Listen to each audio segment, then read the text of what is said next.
Diqqat! Bugungi videoda Torning muxlislari qattiq xafa bo'lishadi.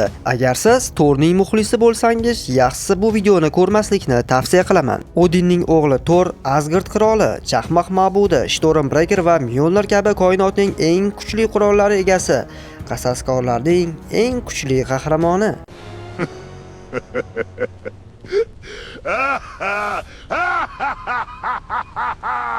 Hech o'ylab ko'rganmisiz? Aslida siz maqtayotgan qasaskorlarning eng kuchlisi deb atab kelgan o'sha Supermenning banandiga ham arzimaydigan kapakchi Tor aslida qasaskorlar uchun nima qildi? Hammaning ko'zida Tor chaqmoq ma'budi, eng kuchli qahramon edi.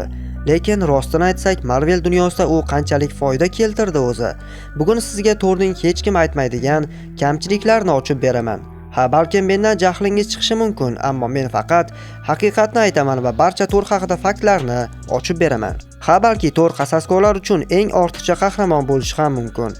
Biz bu videoda Torning shaxsiy filmlariga katta e'tibor qaratmaymiz va asosan qasaskorlar bilan bo'lgan voqealarga e'tiborimizni qaratamiz. Shunday ekan videoga bitta like bosib qo'ying, biz esa boshladik.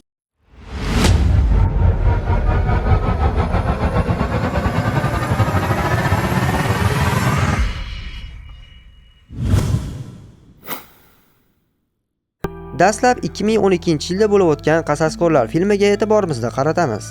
Qasaskorlar 2012 filmida Marvel tarixidagi burilish nuqtasi bo'ladi, chunki birinchi marta ko'plab super qahramonlar birlashadilar. Lekin siz hech o'ylab ko'rganmisiz, o'sha filmda Tor qanchalik jamoaga foyda keltirdi? Haqiqat shuki, Torning o'sha jangdagi ulushi juda past edi. Hattoki ba'zi jihatlarda u jamoaga zarar ham yetkazgandi. O'zi hamma muammo Lokidan boshlangandi. Lokini to'xtatishi mumkin bo'lgan eng yaqin qahramon bu aslida Tor edi. Lekin u Lokini hibsga ham ola olmadi, uni fikrdan ham qaytara olmadi. Natijada butun filmning konfliktining ildizi Torning o'z ukasini boshqara olmaganidan boshlangan. Lekin Loki yerga, ya'ni Nyu-Yorkka hujum qilganida Stark reja tuzadi. Steve rahbarlik qiladi, Natasha razvedka qiladi, Banner esa ilm-fan bilan shug'ullanadi. Tor esa faqat jang qiladi. Na taktika, na rejasi bor edi. Qisqasi, umuman jamoaga deyarli katta hissa qo'shmaydi. Hattoki Tor Lokini uyiga olib ketish uchun kelganida temir odam bilan to'qnash keladi. Sal qolsa uni o'ldirib qo'yish ham mumkin edi. Baxtiga Steve kelib ularni ajratadi va shu paytda sizlar maqtaydigan Mjolnir quroli bilan Tor Cap ustiga katta kuch bilan zarba beradi. Cap esa vibraniumdan yasalgan qalqoni bilan o'zini himoya qiladi va zarba qalqonga tegib, atrofga katta energiya chiqaradi. Atrofdagi daraxtlar parchalanib ketadi, ammo Capga hech narsa qilmaydi. Demak, mabud Tor Capga qarshi hech narsa qila olmadi.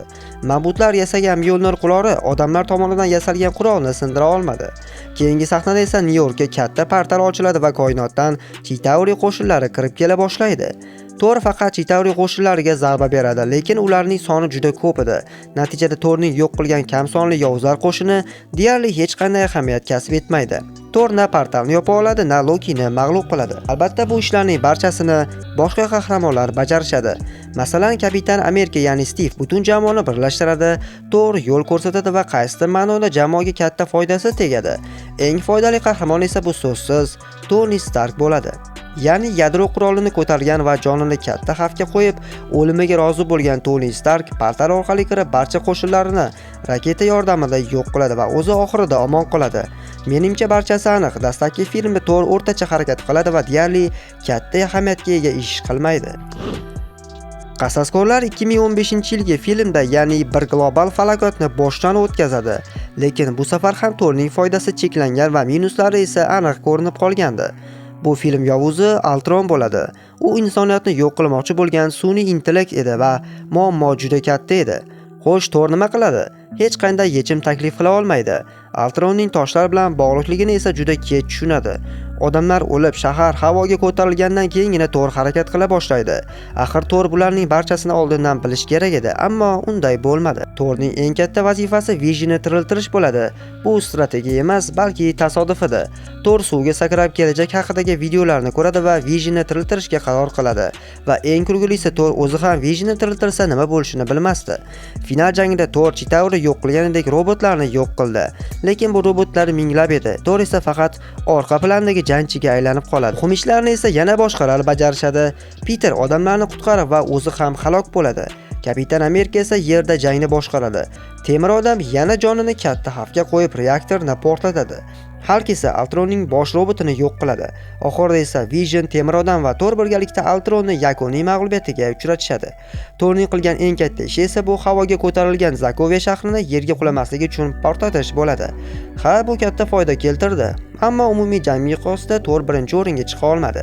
Yana bir muhim narsa shuki, barchaga hech kim ko'tara olmaydigan qilib ko'rsatilgan o'sha mashhur Mjolnir qurolini aynan shu filmda Steve joyidan qimirlata oldi.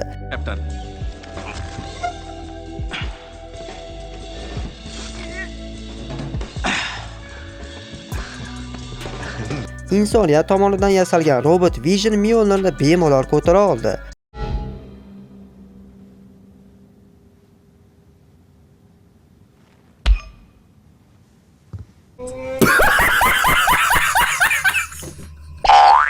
Xulosa qiladigan bo'lsak, 2015-yilda Thor yana jamoaning eng muhim a'zosi bo'lmadi. U shunchaki orqa planda qolib ketdi. U jamoaga kuch berdi, lekin hal qiluvchi rol o'ynamadi. Eng foydali qahramonlar esa Tony Stark, Kapitan Amerika va Vision qahramonlari bo'lishdi. Endi 2018-yili premyera qilingan Qasaskorlar abadiyat jangi filmiga ham yetib keldik. Bu filmda Thorning roli oldingilariga qaraganda ancha katta bo'ldi. Bu filmgacha Thor ancha yo'qotishlarni boshdan kechirgandi. Masalan, u onasidan, otasidan va butun Asgard yurtidan ayrilgandi. Hatto o'zining shaxsiy filmi, ya'ni Thor Ragnarokda ham o'z yurtini asrab qola olmasdan Helani yo'q qilish uchun Surtur orqali Asgardni yo'q qilib yubordi. Yetmaganiga Thorni oddiy elektrouskuna orqali boshqarishdi, uni jangga tushirishdi va sochini ham olib tashlashdi va kattagina sharmanda qilib tashlashdi. Keyinchalik Thor do'stlari yordamida Asgardning ma'lum bir aholisini saqlab qola oldi. Ammo 2018-yilgi abadiyat jangi filmida Thanos Thorning kemasiga hujum qiladi. Yaxshiyamki Valkyria yarim kemadagi Asgard aholisini olib ketishga ulguradi. Ko'rdikki, hamma maqtagan Thor Thanosga qarshi hech narsa qila olmadi va bu gal uni Loki qutqarib qoldi va o'zi halok bo'ldi. Filmda Thor butun vaqtni qurol izlash bilan o'tkazdi, ammo strategiyani o'ylamadi. Thor Stormbreaker yasash uchun Nidavellerga boradi. Bu yaxshi, lekin muammo shundaki, Stark va Quill Titan rejasini tuzishgan paytda Cap esa yerda qo'shin yig'ayotgandi.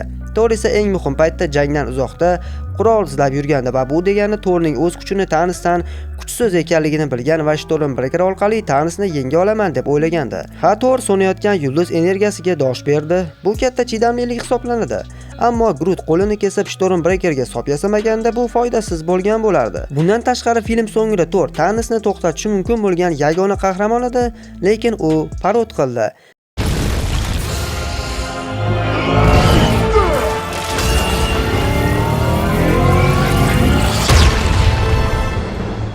Ya'ni Thor quroli bilan Thanosning ko'kragiga urdi, boshiga emas. Thanosning o'zi ham boshimga ursang bo'lmasmini deydi. Demak, Thor juda ham katta xato qildi. Bu yerda Stormbreaker juda kuchli qurol bo'lsa-da, uni egasi undan to'g'ri foydalana olmadi. Agar Thanosning birgina boshiga urilganida Thanos halok bo'lgan bo'lardi, deyarli hamma tirik qolardi. Bu xato Marvel tarixidagi eng katta xato hisoblanadi. Bu Thorning hissiyotiga berilishi oqibati edi. Lekin Thanos esa bundan foydalanib barmoq chertdi va barchasi tugadi. Demak, Thor Wakandaga kelib do'stlariga katta yordam bergan bo'lsa-da, baribir oxirida parod qilib qo'yadi va o'zi ham katta ayb o'zida ekanligini his qiladi. Darvoqe xursand bo'lishingiz mumkin, abadiyat jangida eng katta parod qilgan Thor emas, balki Galaktika qo'riqchilar a'zosi Quill edi. Nega ekanligini esa bilsangiz kommentariyada yozib qoldiring. Keyinchalik jamoaga Kapitan Marvel kelgach, Thanosning pensiya vaqtini o'tkazadigan sayyorasini topshadi. Bu paytda Thanos yana barmoq chertib toshlarni yo'q qilib katta kuchini yo'qotgandi. Thor esa shunchaki keldi va uni kallasini oldi va tamom. Ammo bu hech qanday foyda keltirmadi. Baribir koinotning yarim aholisi qirilib ketdi va odamlar 5 yil yaqin insonlarsiz yashashlariga to'g'ri keldi. Keyinchalik oddiy kalamush sabab hassaskorlarga katta yo'l ochildi va chumoli odam sabab vaqt bo'ylab kvant sayohati rejasi tuzildi. Bu paytda Thor Norvegiyada yangi Asgardda yashayotgandi va ichkilikka berilib semirib ketgandi. Ammo uni jamoaga qaytarishdi. Ko'rishimiz mumkinki, Qasaskorlar final filmida asosiy g'alaba kaliti sifatida Kapitan Amerika va Tony Stark rol o'ynadi. Semirib ketgan sassiq Thor esa Steve va Tony bilan birgalikda Mjolnir va Stormbreaker kabi qurollari bilan ham Thanosga hech narsa qila olishmadi. Eng qizig'i, bu gal ham Thorga boshqalarning yordami kerak bo'ldi. Thanosni o'ldirish uchun yasalgan Stormbreaker bilan sal qolsa Thanos Thorni o'zini o'ldirgan bo'lardi. Ha, Thor Steve'ga katta rahmat aytish kerak bo'ladi. Yaxshiyamki Steve Mjolnirga munosib bo'ldi va Thanosga hali hech qaysi qasaskorlar bera olmagan kuchli zarbalarni yo'lladi va yaxshi jang qildi.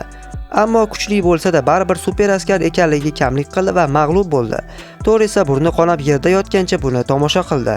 E'tibor bering, Thanosga qarshi Thordan ko'ra Kapitan Amerika Mjolnir bilan ancha yaxshi jang qildi. Wanda esa Thanosning qurolini sindirib, sal qolsa Thanosni maydalab tashlardi. Kapitan Marvel esa Thanos kemasini yo'q qilib, butun jamoani qutqarib qolish bilan birga Thanosning barmoq cherishdan ham asrab qoldi va uning bergan zarbalari, hatto kuch toshi bilan bergan zarbasiga ham Carol chiday oldi. Carol Thanosni sal qolsa qo'lini sindirish ham mumkin edi. Shu paytda Tony kelib shunchaki Thanosdan toshlarni olib qo'ydi va o'z joni evaziga Thanos va qo'shinini yo'q qildi. Sam Thor esa shunchaki yerda yotgancha qolib ketdi va bu gal Thor formada emasdi. Ammo formada bo'lgan paytida ham katta foyda qila olmadi. Bu filmda hattoki Bruce Banner ham cheksizlik toshlari bor qo'lqopni taqib, barmoq chertish orqali insonlarni ortga qaytarib Thordan ham foydali ish qildi. Agar Thor formada emas desangiz, o'zining Sevgi va Momaqaldiroq filmida ham hech narsani qo'llatmadi. Jane Foster singan yo'llarni qayta yig'ilishiga sabab bo'ldi va Gor bilan jangda Valkyrie yordamida Thorga katta yordam berdi. Bu gal Thor ancha formaga kelgandi. Eng qizig'i Thanosning Stormbreaker qurolini Gor o'g'irlab ketdi. Ha, shunaqasi ham bo'lib turadi.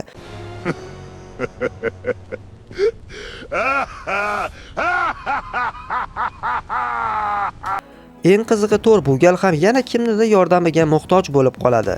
Sal qolsa Gor Thorni ko'kragiga nekro qilichni sanchib qo'yardi. Ammo ayol kishi bo'lgan, ya'ni Jane Foster o'zini kasal bo'lishiga qaramay Thorga katta yordam berdi va o'zi halok bo'ldi. Agar Jane bo'lmaganda Thor hozir oramizda bo'lmasdi. Ya'ni shu paytgacha Thorga ko'pchilik yordam berib kelmaganda Thor 8 yil oldin o'lib ketgan bo'lardi. Bugun biz 2012-yildan to 2019-yilgacha bo'lgan barcha qasasxo'rlar filmlarida Thorning rolini ko'rib chiqdik va bir narsa aniq bo'ldi.